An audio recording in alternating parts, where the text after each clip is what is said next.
वहदहू ला शरीक लह ने अपने फजल व करम के साथ अपने महबूब पाक साहिब लौलाक हुजूर मोहम्मद मुस्तफ़ा अहमद मुजतबा सल्लल्लाहु तआला अलैहि वसल्लम के तुफ़ैल हमें नूरे ईमान अता फरमाया। दुआ है कि ये नूरे ईमान आखिर दम तक हमारे सीनों में कायम दायम साबित रखे।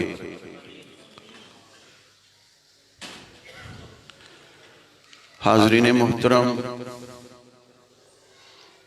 अल्लाह ताला का फजल और करम और उसका एहसान है कि उसने जिंदगी में एक मर्तबा फिर हमें जुम्मतुल मुबारक की ये सातें नसीब फरमाई।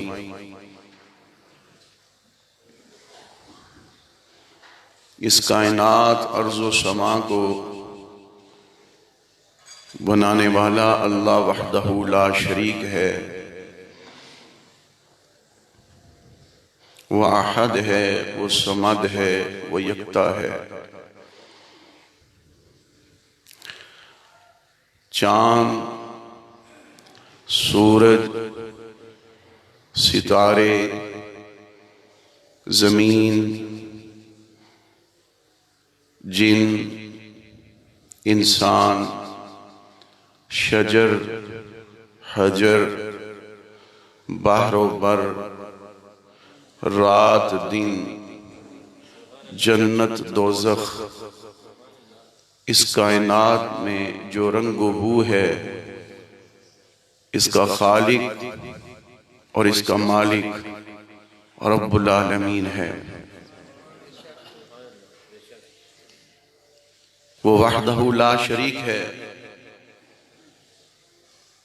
इस कायनात को उसी ने तख्लीक फरमाया। दो तरह के नजरिए पाए जाते हैं। एक नजरिया तो वो है कि जो आमीना के लाल ने हमें अता फरमाया, और दूसरा नजरिया, दूसरी सोच और दूसरा कंसेप्ट जो है वो आज के जदीद दौर में साइंस और टेक्नोलॉजी जिसे कहा जाता है, उसने ये नजरिया ये दिया कि ये कायनात खुद से वजूद में आई है और खुद ही खत्म हो जाएगी। ये नजरिया और सोच अपने इल्म, अपने फहम, अपने इदराक, सोच विचार, रिसर्च के मुताबिक जहाँ तक वो रिसर्च कर सके, जहाँ तक उनकी रसाई हो सकी, उन्होंने तहकीकात की।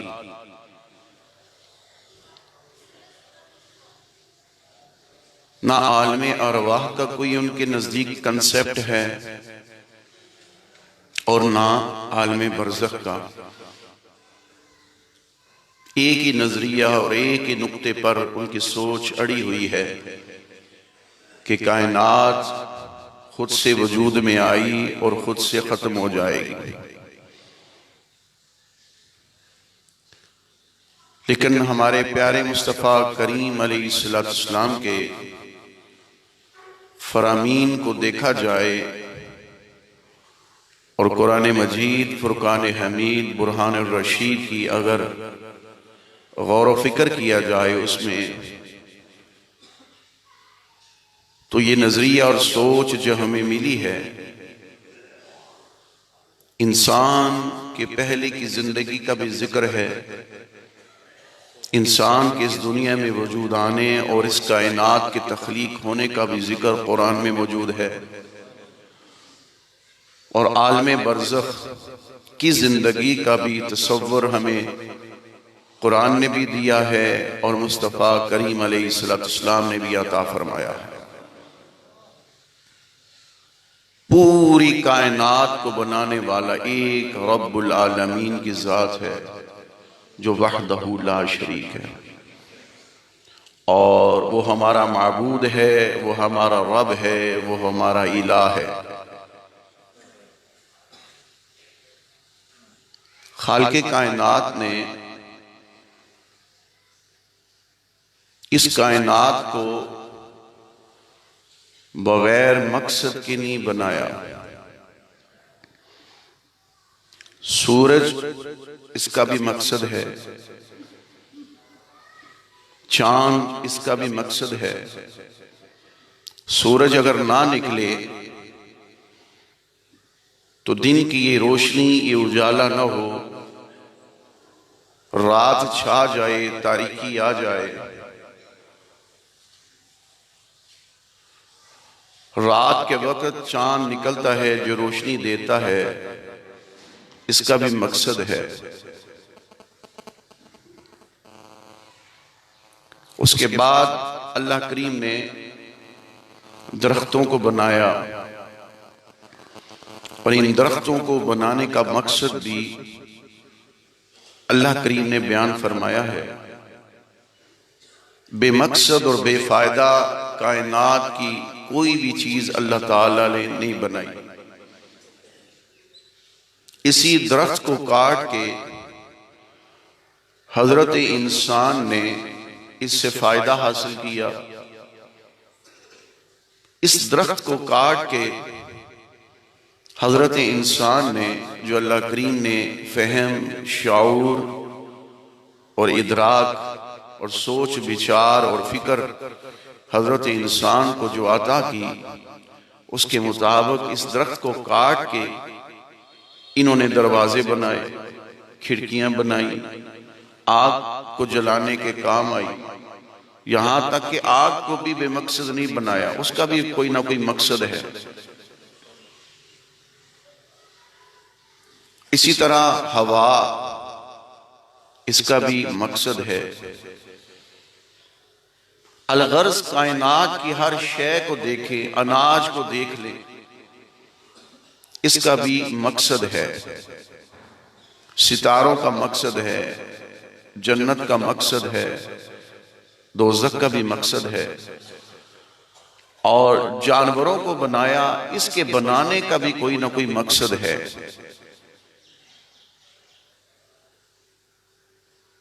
चींटियों को बनाया, इसके बनाने का भी मकसद है। खूबसूरत से खूबसूरत जानवरों को बनाया, इसके बनाने का भी मकसद है। कायनात ने कोई भी चीज अल्लाह ताला ने बेमकसद और बेफायदा पैदा नहीं फरमाई, तख्लीक नहीं फरमाया। और इसी हजरत इंसान कि इस दुनिया में आने का भी कोई ना कोई मकसद है। बेफायदा नहीं, बेमकसद नहीं। इस हजरत इंसान का इस दुनिया में आना, इसका वजूद बेमकसद और बेफायदा नहीं। जब हर चीज का फायदा है, हर चीज का नफा है, कायनात की हर शय से हजरत इंसान फायदा हासिल करता है, नफा हासिल करता है। और अल्लाह करीम ने इसको मकसद के साथ तख्लीक फरमाया कायनात को। जब हर शय बेमकसद और बेफायदा नहीं, तो हजरत इंसान का भी कोई ना कोई मकसद है इस दुनिया में आने का। और वो मकसद जिसने पा लिया, जिसने हासिल कर लिया, उसने बंदगी का हक अदा कर दिया। लेकिन जिसने, इस हजरत इंसान ने अपने मकसद को ना पाया, सोच और विचार और गौर व फिक्र ना किया कि मैं इस दुनिया में किस लिए भेजा गया हूं, अल्लाह ने मुझे तख्लीक क्यों फरमाया है, बनाया क्यों है, मेरे आने का मकसद क्या है, इस मकसद को सोचना चाहिए। इस मकसद की तकमील के लिए इंसान को कदम बढ़ाना चाहिए। हमारा तो हाल ये हो चुका कि हम रूहानियत से बहुत दूर चले गए और मादियत की तरफ हम माइल हो गए, मादा परस्त हो गए। हम दुनिया की रंगीनियों, दुनिया की रोशनियों और दुनिया के मामलात में उलझ गए।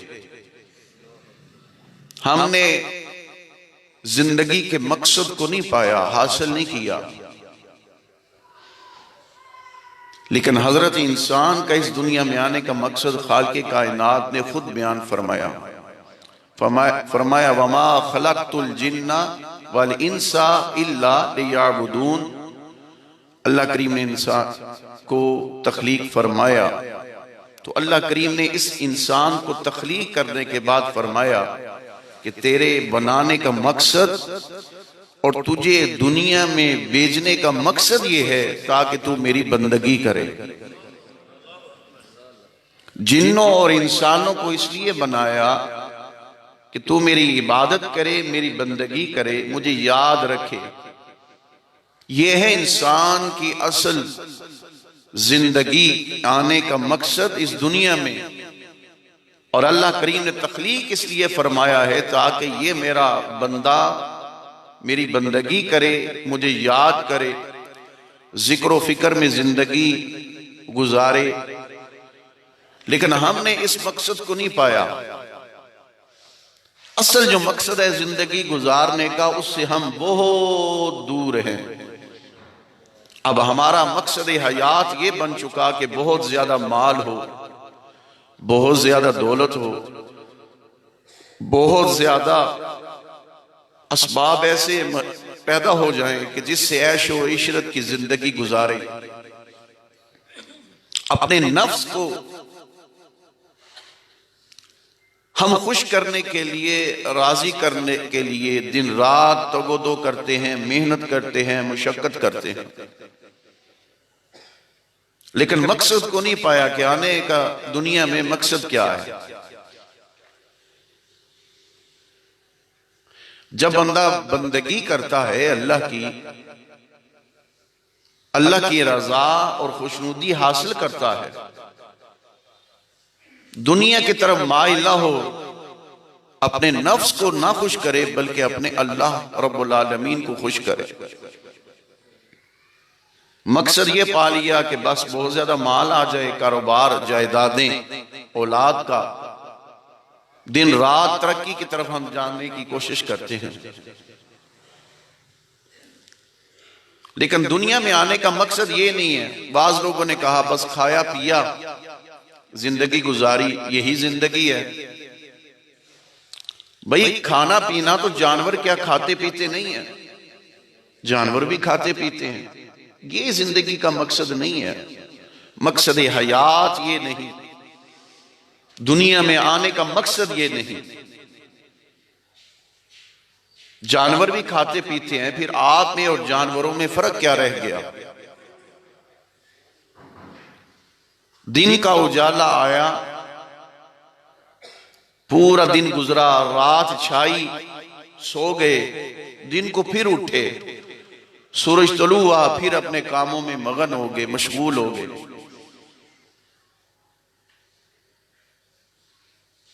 और सारा दिन और सारी रात हम गफलत, कुताही, सुस्ती, काहली, अल्लाह की नाफरमानियों में दिन भी बसर होता है, रात भी बसर होती है। लेकिन काश कि इंसान अपना मकसद पा लेना, जिंदगी हयात का इसका मकसद क्या है, तो कभी भी अपने नफ्स को नहीं खुश करेगा बल्कि अपने अल्लाह को खुश करेगा, अपने अल्लाह को रजा करेगा।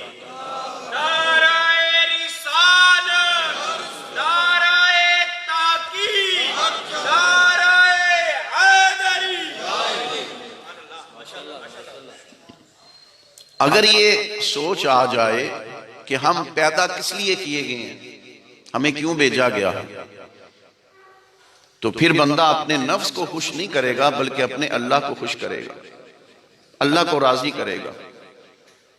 अब देखें, ये तमाम कायनात की चीजें अल्लाह ताला ने हजरत इंसान के लिए तख्लीक फरमाया, पैदा फरमाया। कायनात की जितनी भी चीज है हजरत इंसान उससे फायदा हासिल करता है, नफा हासिल करता है, और जिंदगी गुजारने के असबाब अल्लाह करीम ने ये मुहैया फरमाए हैं। खालिक कायनात ने इरशाद फरमाया, व इन तुअद्दू निअमतल्लाहि ला तुहसूहा, कि अगर तुम मेरी नेमतों को शुमार करना चाहो, गिनना चाहो तो गिन नहीं सकते, शुमार नहीं कर सकते। लातादाद और अनगिनत कैलकुलेट लेके बैठ जाओ कि ये अल्लाह की नेमत है, ये अल्लाह की नेमत है, तुम कैलकुलेट नहीं कर सकते, गिन नहीं कर सकते, तुम हिसाब किताब नहीं कर सकते।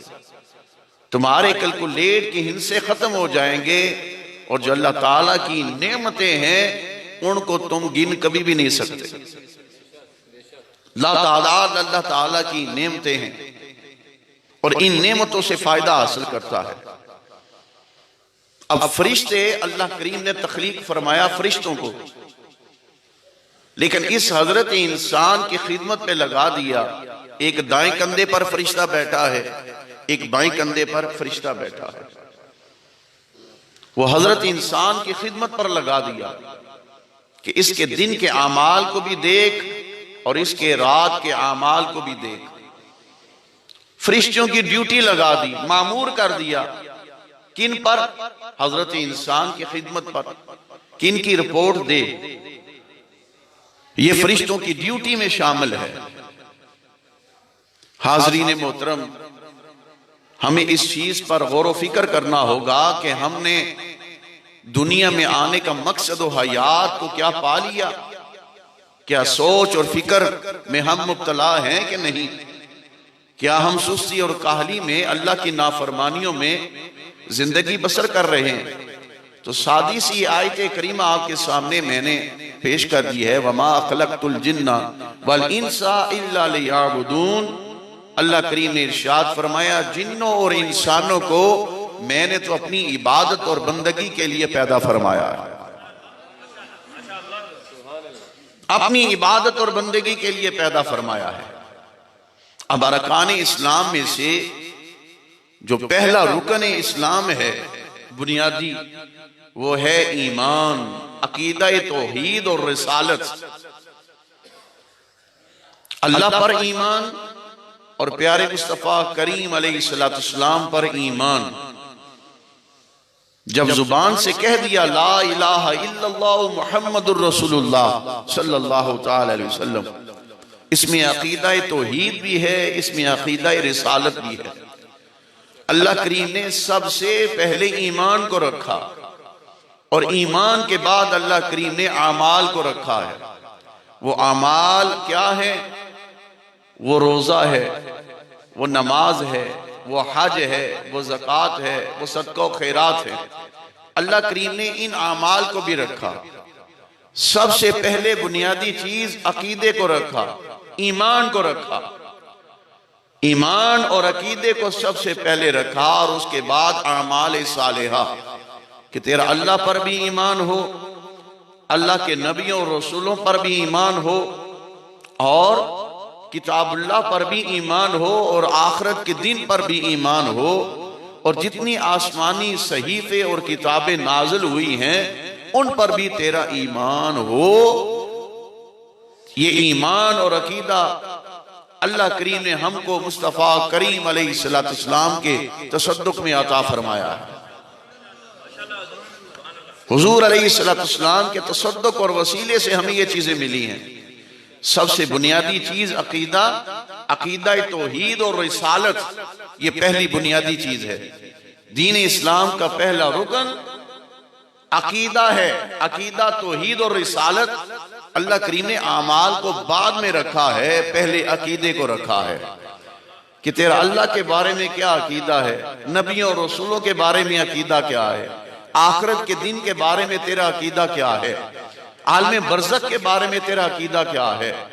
तो जिस बंदे का अकीदा ठीक होगा वो आमाले सालेहा करे, वो नमाज पढ़े, रोजा रखे, हज करे, ज़कात दे, नेक आमाल करे, फिर उस पर रंग चढ़ जाता है। ये बुनियादी चीज है। और जिसका अकीदा ही ठीक नहीं तो उसके आमाल सालेहा जो हैं वो जितने भी नेक आमाल करेगा उसको फायदा नहीं देंगे। क्यों? इसलिए कि उसका अकीदा ठीक नहीं। और जिसका अकीदा ठीक है वो आमाले सालेहा करेगा, फिर उसको कमाल दर्जा मिलेगा, वो बंदा बंदगी का हक अदा फरमा देगा। हमने अपनी जिंदगी को क्या अल्लाह की रजा और खुशनुदी के लिए गुजारना है या अपने नफ्स को राजी करने के लिए गुजारना है?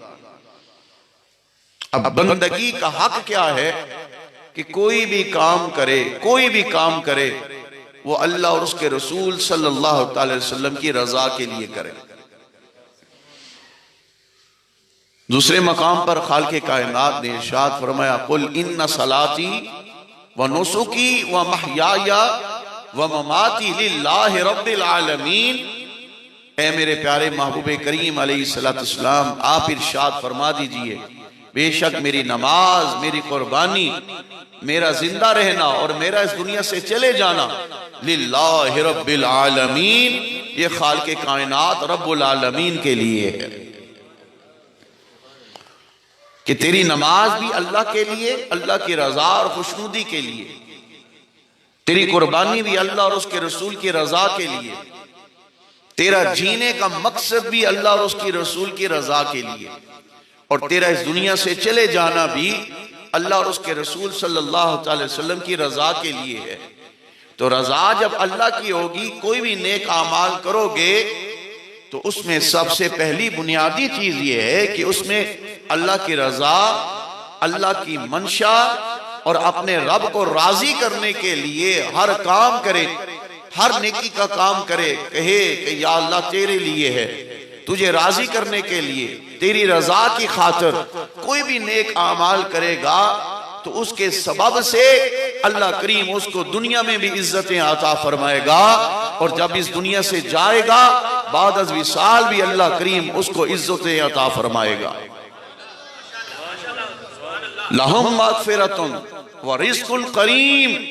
अल्लाह करीम ने फरमाया कि जो आमाले सालेहा करते हैं और मैं रब्बे कायनात उससे वादा किया है कि उसकी मग़फ़िरत भी मैं अल्लाह करीम करूंगा, और रिज़्क़ुन करीम, फिर रिज़्क़ की वो परवाह न करे, वो तंगी महसूस न करे, बल्कि जो रिज़्क़ भी है मैं रब्बुल आलमीन अपने बंदों को अता फरमाऊंगा।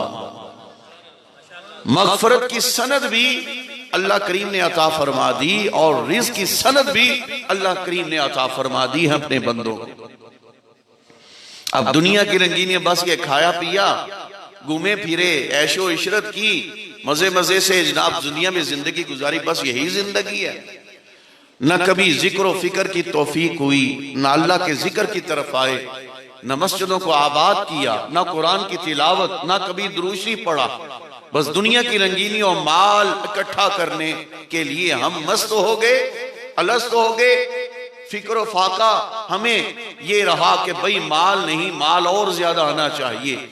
भाई तेरी जिंदगी का मकसद ये नहीं, तेरे आने का मकसद ये दुनिया का नहीं कि दुनिया का माल इकट्ठा करे, बल्कि तेरे दुनिया में आने का मकसद ये है कि अपनी जिंदगी तू इस तरह गुजारे कि तेरा अल्लाह भी तुझसे राजी हो, तेरा रसूल भी तुझसे राजी हो। और वो किस तरह होगा कि गुनाहों से बचे, अपने आप को, अपने नफ्स को खुश ना करे बल्कि अपने अल्लाह को राजी करे। तो अपने आप को गुनाहों से बचा बचा कर जिंदगी गुजारे, हर काम में उसकी रजा हो, या अल्लाह तेरी रजा। किसी की खिदमत करे, कहे या अल्लाह तेरी रजा, तू राजी हो जा। किसी के साथ ताउन करे, या अल्लाह तू राजी हो जा, तेरी रजा के लिए। किसी की बच्चियों की शादी करवा देता है, उनकी खिदमत करता है, तो ख्याल और तसव्वुर ज़हन में रखे कि या अल्लाह ये सब कुछ तेरा दिया हुआ है और तेरी रजा और खुशनुदी की खातिर मैं ये नेकी कर रहा हूं, ये नेकी कबूल फरमा ले। दुनिया में बड़े बड़े इंसान आए हैं, बड़े बड़े इंसान बड़े इल्म वाले, बड़े फजल वाले, बड़े माल और दौलत वाले, लेकिन जब इस दुनिया से गए हैं तो खाली हाथ गए हैं। मैंने ऐसे लोगों को भी देखा है कि इधर मकान बना रहे हैं और जब मकान बन गया, मकान बनने के बाद बड़ा आलीशान खूबसूरत मकान बना लिया, उसके बाद वो खुद इस दुनिया से रुखसत हो गए, उनको रहना नसीब ना हुआ। वो दुनिया की रंगीनियों में मस्त रहे, माल इकट्ठा करते रहे, लेकिन जिस तरफ तवज्जो होनी चाहिए थी उस तरफ तवज्जो ना गई। जो काम करने वाले थे वो किए ना, बस अपनी नफ्स को खुश करते रहे, शैतान को खुश करते रहे। एक बात अच्छी तरीके से समझ लीजिए कि एक है रहमान का रास्ता और एक है शैतान का रास्ता। अल्लाह करीम को वो बंदे बड़ी पसंद हैं, वो बंदे बड़े ही प्यारे हैं। अल्लाह अकबर कबीरा।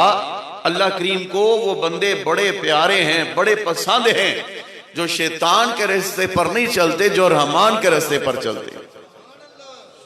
अल्लाह उन बंदों से प्यार करता है, अल्लाह उन बंदों से मोहब्बत करता है।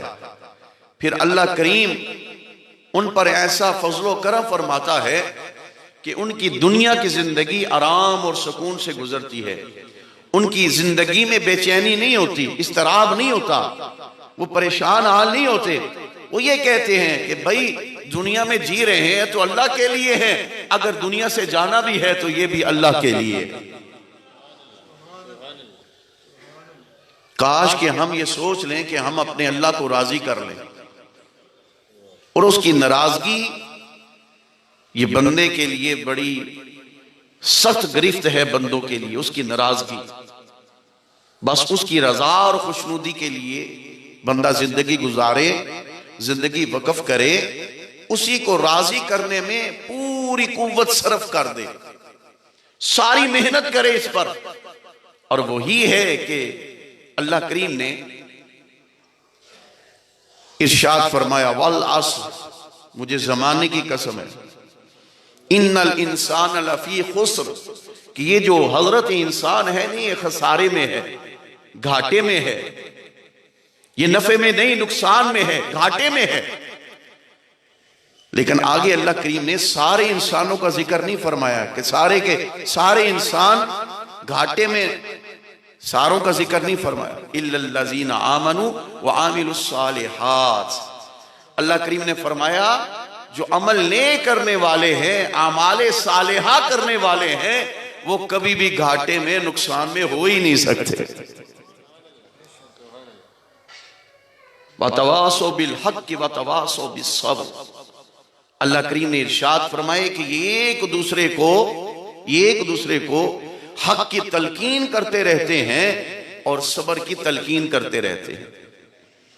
तो अल्लाह करीम ने इन आयात में बयान फरमा दिया कि जो आमाले सालेहा करने वाले हैं वो घाटे में नहीं, वो नुकसान में नहीं, बल्कि वो फायदे में है, और मेरी रहमत और मेरा करम उनके शामिल हार रहता है। हमने दुनिया को खुश नहीं करना, बल्कि अपने अल्लाह को खुश करना है। तख्लीक का, आप दुनिया में आने का मकसद पा लिया तो सब कुछ पा लिया। और इसमें अल्लाह रसूल की रजा और खुशनुदी होनी चाहिए। इंसान गुनहगार है, खताकार है, सियाकार है, इंसान से गलतियां हो जाती हैं, लेकिन जब दुनिया में मस्त होके, अलस्त होके, जब उसकी बारगाह में आता है, क़याम करता है, रुकू करता है, सजदा करता है, अपनी आंखों से आंसू बहाता है, तो प्यारे नबी करीम अलैहिस्सलाम ने इरशाद फरमाया ऐसे बंदों के लिए कि अगर उनके गुनाह जितनी अल्लाह ताला की ये जमीन है इसके बराबर भी हुए तो अल्लाह करीम उनके गुनाहों को माफ फरमा देगा। अगर उनके गुनाह आसमानों की बुलंदियों तक चले गए, लेकिन जब लौट आते हैं, पलट आते हैं, जब ये उनको शऊर आता है, जब सोचते हैं कि हमें अल्लाह करीम ने किस लिए इस दुनिया में भेजा है, आने का मकसद क्या है, तो जब उसकी बंदगी की तरफ आते हैं, इबादत और रियाजत की तरफ आते हैं, जिक्र और फिक्र की तरफ आते हैं, और नेक मजालिस में बैठकर अल्लाह का जिक्र करते हैं, कुरान की तिलावत करते हैं, तो अल्लाह करीम फरमाता है मैं रब्बे कायनात अगर उनके गुनाह आसमान की बुलंदियों तक भी हुए, अगर वो मेरी बारगाह में आते हैं, रुजू इल्लाह करते हैं और जिंदगी के मकसद को हासिल करने का ख्याल और तसव्वुर जब उनके दिल में आता है, तो जिस ख्याल और तसव्वुर के साथ मेरी बारगाह में आकर क़याम, रुकू और सजदा और मेरा जिक्र करते हैं, अल्लाह करीम फरमाते हैं अगरचे उनके गुनाह आसमान की बुलंदियों तक चले जाए, मैं रब्बे कायनात उनके गुनाहों को माफ फरमा दूंगा। शैतान ने कहा था जब अल्लाह ताला ने निकाला था ना, फखरुज निकल जा। यारो अल्लाह करीम ने हजरत इंसान को अशरफुल मखलूकात पैदा किया, इस तरह ही बात है। इससे शर्फ क्या हो सकता है बड़ा कि हजरत आदम अलैहिस्सलाम ये हजरत इंसान है, अबुल बशर हैं, पहले बशर हैं। तो अल्लाह करीम ने फरमाया अब देखो फजीलत क्या है। कहा इस आदम अलैहिस्सलाम को सजदा करो। अब फरिश्ते आदम अलैहिस्सलाम को सजदा कर रहे हैं, लेकिन शैतान ने नहीं किया। निकल जा फखरुज, निकल जा।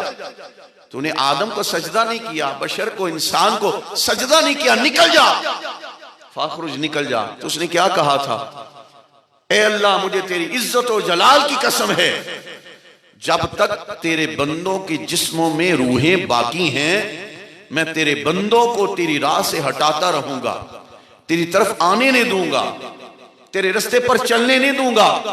दुनिया की ऐशो इशरत और दुनिया के गुनाहों में मुब्तला कर दूंगा, तेरी तरफ तो आने नहीं दूंगा, तेरे रास्ते पर चलने नहीं दूंगा।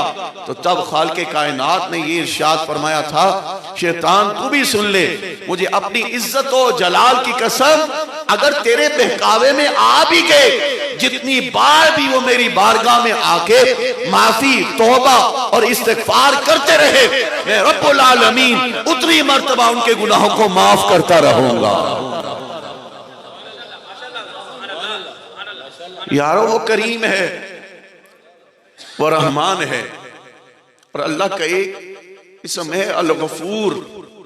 अल सारे बोलो अल गफूर। और अल गफूर का माना पता क्या है, ढांप देने वाला, पर्दापोशी करने वाला, गुनाहों को ढांपने वाला, पर्दापोशी करने वाला।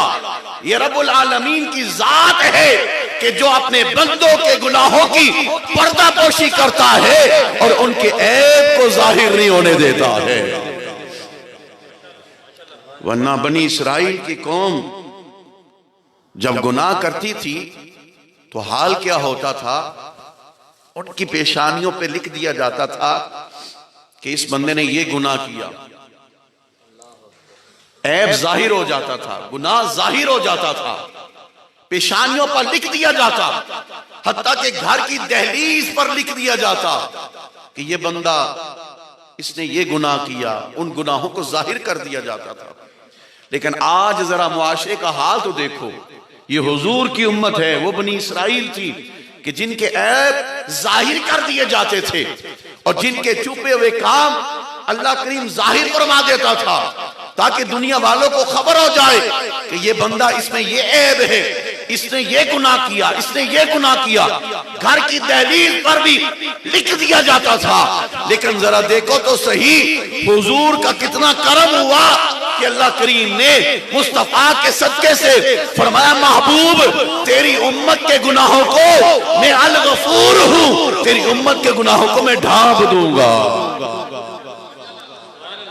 मैं पर्दापोशी करूंगा, मैं ऐब को जाहिर नहीं होने दूंगा, मैं गुनाहों को छुपा के रखूंगा। और जितनी बार भी वो गुनाह करके दुनिया में मुब्तला होकर भी, जितनी बार भी अगर 1000 मर्तबा भी गुनाह करके मेरी बारगाह में आके माफी मांग ले, उतनी मर्तबा मैं अपने बंदों को माफी अता फरमा दूं, उतनी मर्तबा अपने बंदों को माफी अता फरमा दूंगा। और जब रब की रजा के मुताबिक जिंदगी बसर हो तो करम कैसे होते हैं। अल्लाह की रजा, भाई या अल्लाह तू राजी हो जा। आज दुनिया में, माशरे में ये चल रहा है फलां बंदा नाराज है, उसको राजी कर, उसको राजी कर, उसको राजी कर, उसको राजी कर। ए हजरत इंसान, कभी तूने सोचा कि कभी तेरे दिल में ये ख्याल आया कि मैं अपने अल्लाह को भी राजी कर लूं, जिसकी बारगाह में कल मैंने पेश होना है, जो खालिक है, जो मालिक है, जो रब है, जो इलाह है, उसकी बारगाह में मैंने पेश नहीं होना है। ये एक सेकंड के लिए क्या किसी ने ख्याल और तसव्वुर किया कि मैं अपने रब को राजी कर लूं? कोई बंदा नाराज हो, उसकी चौखट पर जाते हैं, दहलीज पर जाते हैं, दरवाजे पर जाते हैं, यार राजी हो जा, तू नाराज क्यों है? सब कुछ भुला दे, गलतियां हो गई, इंसान से गलतियां होती हैं, राजी हो जा। मानता भी है गलती हुई, दुनिया को राजी करने के लिए ये कोशिश और तगो तो करता है, लेकिन क्या ये हजरत इंसान ने सोचा कि मेरा अल्लाह भी मुझसे राजी हो जाए? क्या मेरा रब मुझसे राजी है? मैं अपने अल्लाह को राजी करता हूं कि नाराज करता हूं? क्या हजरत इंसान ने कभी सोचा है? कभी इस तरफ ख्याल और ध्यान और तसव्वुर आया? लोगों ने समझा बस नहीं, कलमा पढ़ लिया, बस इसी में निजात हो जाएगी। भाई निजात तो होगी उसकी रहमत और करम और फजलत के सदके से, और नबी करीम अलैहिस्सलाम के सदके तसद्दुक में ये बात तो बन जाएगी। लेकिन अल्लाह करीम ने बंदे के जिम्मे कुछ काम लगाए हैं, कुछ काम लगाए हैं, वो काम करने होंगे। मैं यह मिसाल देके बात को वाज़ेह करना चाहता हूं ताकि ये बात खुल जाए। अल्लाह करीम ने बंदों के जिम्मे काम लगाए हैं। नमाज है, रोजा है, हज है, ज़कात है, नेक आमाल है, ये अल्लाह करीम ने बंदों के जिम्मे काम लगाए हैं। अब मैं मिसाल देके इसको वाज़ेह करना चाहता हूं ताकि ये खुल के बात सामने आ जाए। दुनिया में सरकारी दफ्तर हो या गैर सरकारी दफ्तर हो, किसी बंदे का कारोबार हो, किसी बंदे की खेती बाड़ी हो, कामकाज करता हो, दफ्तर में भी हो, तो उसका जो मुलाजिम होता है ना, वो कहते हैं तेरे जिम्मे ये काम है, तुमने ये काम करना है। फिर जब वो वक्त गुजरता है तो उसके बाद वो चेक करता है जो तेरे जिम्मे मैंने काम लगाया था वो तूने किया है कि नहीं, क्या आसान तरीके से निभाया।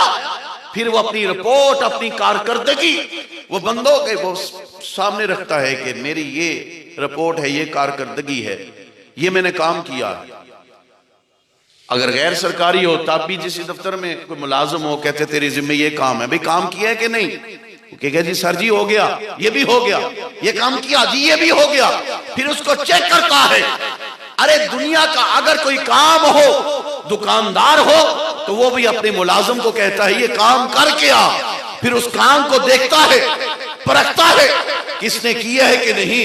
ए हजरत इंसान, कभी तूने ये सोचा कि रब करीम ने भी तेरे जिम्मे काम लगाए हैं? कल क़यामत के रोज जब तू उसकी बारगाह में हाजिर होगा, जब उसकी बारगाह में पेश होगा, तो वो भी पूछेगा मेरे बंदे मैंने तेरे जिम्मे काम लगाए थे, वो तूने किए हैं कि नहीं किए। फिर उस वक्त बंदा क्या जवाब देगा? हुजूर अलैहिस्सलाम की हदीस पाक है, हुजूर अलैहिस्सलाम ने इरशाद फरमाया मौत आने से पहले पहले जिंदगी को गनीमत जानो, और बुढ़ापा आने से पहले पहले, बुढ़ापा आने से पहले पहले ये जो जवानी की उम्र है इसको गनीमत जानो। भाई ये बात ये अच्छी तरह ज़हन नशीन कर लीजिए कि मैं सादा सी बात अर्ज कर देना चाहता हूं ताकि ये बात खुल जाए और वाज़ेह हो जाए। इंसान की बंजर जमीन हो तो वो हाथ पे हाथ रख के बैठा रहे और कहे कि नहीं खुद ही फसल उगाएगी, खुद ही काश्त हो जाएगी और खुद ही नफा मिल जाएगा। नहीं, हाथ पे हाथ धरा बैठे वो नहीं होगा। भाई कुछ असूल हैं, कुछ ज़ाब्ते हैं, कोई कानून है। उस बंजर जमीन पर जब बीज लगाएगा फिर उसकी आबियारी करेगा, पानी देगा, फिर उसकी गोटी करेगा, फिर एक वक्त आएगा कि वो फसल पक कर उसके सामने आ जाएगी, वो फसल तैयार हो जाएगी। इसी तरह ये दुनिया का आलम है कि ईमान, ये बीज लगाओ ईमान का, और जब बीज ईमान का लगा और उसमें जब पानी को सेहराब किया फिर आमाले सालिहा बंदे के जब वो परवान चढ़ते हैं, वो फसल पककर तैयार होगी, और जब कब्र में लहद में जाओगे तो दुनिया के अंदर जो बोया होगा वो आखिरत में तुम खुद ही काट लोगे। दुनिया के अंदर बीज लगाया हुआ वो आखिर में बंदा काट लेगा। और अल्लाह की रजा और खुशनुदी की खातिर जो बंदा काम करता है उसको सिला और क्या मिलता है कि दुनिया की रंगीनियों में मस्त ना हो, दुनिया में अलस ना हो, बल्कि अपने अल्लाह को याद करे, जिक्र और फिक्र में जिंदगी अगाहे बगाहे गुजारता रहे। और इन पूरे दिनों में, इन पूरे दिन में 5 वक्ता नमाज, फजर, जोहर, असर, मगरिब, इशा, ये अल्लाह करीम ने बंदे की जिम्मे काम लगाए हैं। कल भाई पूछगछ होगी कि मेरे बंदे तुझे दुनिया में मैंने भेजा, बता दुनिया में जिंदगी कैसे गुजारी है। और खुदा की कसम है, जिन्होंने दुनिया को छोड़कर अपने अल्लाह की रजा और खुशनुदी के लिए जिंदगी बसर की, जब कब्रों में जाते हैं उनकी कब्र भी नूर अला नूर हो जाती है। वो सिला पा लेता है। और बंदा अगर ख्याल और तसव्वुर ये करे कि मैं गुनाह करता हूं, मुझे देख नहीं कोई रहा, तो ये उसकी सोच और ख्याल और तसव्वुर गलत है। हदीस पाक में आता है, कल क़यामत के रोज अल्लाह करीम की बारगाह में एक बंदे को पेश किया जाएगा और उसके आमाल को देखा जाएगा। जब अल्लाह की बारगाह में पेश किया जाएगा तो फरिश्ते कहेंगे तूने ये गुनाह किए, ये गुनाह किया, ये गुनाह किया। तो वो कहेगा नहीं, मैंने तो कोई गुनाह नहीं किया, मैंने बड़ी अच्छी जिंदगी गुजारी है, मेरे जिम्मे कोई गुनाह नहीं। तो अल्लाह करीम की बारगाह में पेश किया जाएगा और कहा जाएगा कि या अल्लाह, इसने गुनाह किए, हम लिखते रहे, और आज ये इनकार कर रहा है कि मैंने कोई गुनाह नहीं किया और मेरे जिम्मे कोई गुनाह नहीं। अल्लाह करीम फरमाएगा, बंदे तेरे गुनाहों को ये फरिश्ते लिखते रहे, ड्यूटी पर मामूर रहे, और तेरा दफ्तर जो है आमाल का वो सामने पेश है। फिर कहेगा या अल्लाह, मैंने तो कोई गुनाह नहीं की। अल्लाह करीम फरमाएगा, तेरे गवाह मेरे पास मौजूद हैं। तो गवाह किस लिए होते हैं? तस्दीक करने के लिए। गवाह तस्दीक करने के लिए। तो अल्लाह करीम फरमाएगा, तेरे गवाह मेरे पास मौजूद हैं। वो दाएं बाएं देखेगा, कहेगा या अल्लाह, मैंने तो कोई गुनाह नहीं। अल्लाह करीम ने फरमाया, तेरे हाथ ये गवाह है, तेरी जुबान गवाह है, तेरी आंखें गवाह है, तेरे पांव गवाह हैं, तेरे जिस्म का एक एक उज़्व ये मेरे पास गवाह मौजूद हैं। हत्ता कि हदीस पाक में आता है कि इंसान की शर्मगाह ये भी अल्लाह करीम की बारगाह में कल क़यामत के रोज गवाही देगी उस बंदे की कि जो ये कहेगा कि या अल्लाह, मैंने तो कोई गुनाह नहीं किया। जब हाथ बोलेंगे, जुबान बोलेगी, कान बोलेंगे, जिस्म का एक एक उज़्व बोलेगा कि या अल्लाह, इसने ये भी गुनाह किया, ये भी गुनाह किया, ये भी गुनाह किया। अल्लाह करीम फरमाएगा, फरिश्तों इसको घसीट के जहन्नम की तरफ ले जाओ। और जब वो ले जा रहे होंगे तो अल्लाह करीम की बारगाह में आंखों का, पलकों का एक बाल अल्लाह करीम की बारगाह में अर्ज करेगा, या अल्लाह, मेरे पास भी एक गवाही है, अगर इजाजत हो तो वह मैं गवाही दूं। अल्लाह करीम फरमाएगा, तुझे इजाजत है, गवाही दे। या अल्लाह, ये गुनाह करता रहा, ये हकीकत है, ये सच है, जिस्म के आज़ाद गवाही दे रहे। या अल्लाह, ये तो बता, क्या तेरा वादा नहीं कि अगर पलकों का एक बाल भी किसी की शहादत दे दे, गवाही दे दे नेकी की, तो क्या तेरा वादा नहीं कि उस बंदे को तू माफ कर देगा, गुनाहों को खत्म करके नेकियों में बदल देगा? अल्लाह करीम फरमाएगा, हाँ, मेरा ऐसे बंदों के साथ वादा है। तो वो आंखों का, पलकों का एक बाल अल्लाह करीम की बारगाह में अर्ज करेगा, या अल्लाह, मेरे पास भी इसकी गवाही मौजूद है। और वो गवाही क्या है कि या अल्लाह, गुनाह कर करके ना, गुनाह कर करके फिस्क व फजूर में मुब्तला होके फिर एक वक्त ऐसा आया कि ये शर्मिंदा हुआ, नदामत के आंसू बहाए, ये रोता रहा और तुझे याद करता रहा, रहमान कहता रहा, रहीम कहता रहा, सत्तार कहता रहा, गफ्फार कहता रहा, कहार कहता रहा, सुबहान कहता रहा, तेरी तस्बीह और तहलील बयान करता रहा, तेरा जिक्र करके तेरी बारगाह से माफी मांगता रहा, तलब करता रहा। और फिर दिक्कत कारी ये हुई कि इसकी कैफियत ये बन गई, इसका हाल ये बन गया कि शर्मिंदगी के आंसू इसकी आंखों से निकले और आंखों से बहे। या अल्लाह, मैं गवाही देता हूं, ये बाल कहेगा कि तेरा डर और खौफ से रोया था, आंसू इसने बहाए थे। या अल्लाह, इस गवाही को कबूल फरमा ले और इसको जहन्नम के बजाय इसको जन्नत अता फरमा दे।